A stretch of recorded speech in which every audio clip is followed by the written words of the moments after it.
बिहार की राजनीति में इन दिनों एक अजीब सी खामोशी है, ठीक वैसी जैसी अक्सर किसी बड़े सियासी टकराव से पहले दिखाई देती है।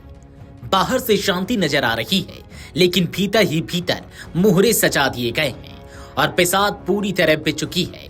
यह पूरा खेल राष्ट्रीय जनतांत्रिक गठबंधन यानी कि एनडीए के भीतर चल रहा है, जहां अब वर्चस्व की लड़ाई विधानसभा नहीं बल्कि विधान परिषद और राज्यसभा की सीटों पर लड़ी जानी है। एक तरफ विधानसभा चुनाव में महागठबंधन 202 के मुकाबले 35 सीटों पर सिमट चुका है और उसके पास फिलहाल करने को ज्यादा कुछ नहीं है। दूसरी तरफ एनडीए के अंदर सत्ता, संतुलन और भविष्य की राजनीति को लेकर हलचल तेज है।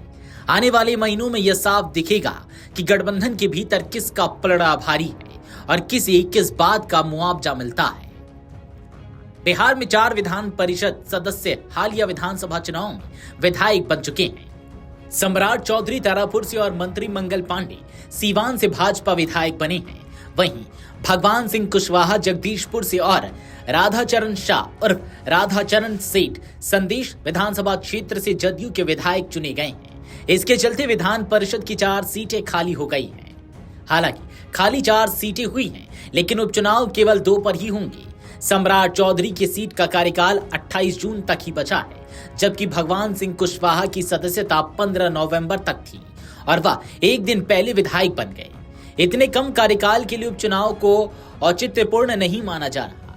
इन दोनों सीटों पर जून में खाली होने वाली 6 विधान परिषद सीटों के लिए 7 नियमित चुनाव होंगे। इसका मतलब साफ है, 28 जून को कुल 8 सीटों के लिए चुनाव होगा, जहां विधानसभा के 202 एनडीए विधायक मतदान करेंगे। संख्या बल को देखते हुए यह चुनाव महज औपचारिकता माना जा रहा है। असली कवायद प्रत्याशियों के चयन को लेकर है। अब बात उन 2 सीटों की जिन पर उपचुनाव होने तय है। मंगल पांडे के विधायक बनने से खाली हुई सीट का कार्यकाल 6 मई 2030 तक है, जबकि राधाचरण शाह की सीट का कार्यकाल 7 अप्रैल 2028 तक। यानी चुने जाने वाले सदस्य करीब 2.5 साल के लिए विधान परिषद पहुंचेंगे। यही वजह है कि इन सीटों को लेकर भीतर खाने खींचतान तेज है। कम कार्यकाल वाली सीट जदयू के खाते की मानी जा रही है। अगर यह सीट पार्टी के पास रहती है तो अंतिम फैसला नीतीश कुमार की इच्छा से ही होगा। दावेदारों की कतार लंबी है, लेकिन सभी जानते हैं कि चाबी मुख्यमंत्री के हाथ में है। मई 2030 तक वाली सीट भाजपा के कोटे की है और यही असली दबाव है। इस सीट को राष्ट्रीय लोक मोर्चा के नेता उपेंद्र कुशवाहा के बेटे दीपक प्रकाश को देना लगभग मजबूरी बन चुका है। दीपक प्रकाश विधानसभा चुनाव नहीं लड़े थे, लेकिन नवंबर में मंत्री पद की शपथ ले चुके हैं। नियम के मुताबिक अगर वे 6 महीने के भीतर विधान परिषद या विधानसभा के सदस्य नहीं बने तो मंत्री पद छोड़ना पड़ेगा। जून तक इंतजार संभव नहीं, इसलिए उपचुनाव वाली यह सीट उनके लिए जीवन रेखा मानी जा रही है। यहीं से राज्यसभा की राजनीति भी शुरू हो जाती है। एनडीए के बाकी घटक दल साथ साथ राज्यसभा सीटों की सौदेबाजी में जुटे हैं। नीतीश कुमार अपने पुराने और संगठन के कद्दावर साथी की वापसी को लेकर इच्छुक बताए जा रहे हैं।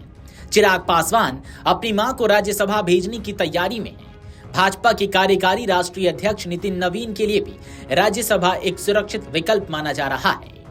उपेंद्र कुशवाहा के लिए राज्यसभा में बने रहना राजनीतिक अस्तित्व का सवाल है, तो वहीं जीतन राम मांझी विधानसभा चुनाव में सीमित सीटों पर संतोष के बाद अपनी पार्टी के लिए राज्यसभा का रास्ता तलाश रहे हैं। साथ ही खरमास के बाद बिहार की राजनीति में एनडीए के भीतर कई स्तरों पर बड़ा खेल होना तय है। वीडियो डेस्क अमरउजाला.com। अगर आप ये वीडियो YouTube पर देख रहे हैं तो हमारे चैनल को सब्सक्राइब कर बेल आइकन दबाएं और Facebook पर देख रहे हैं तो हमारे पेज को लाइक करें।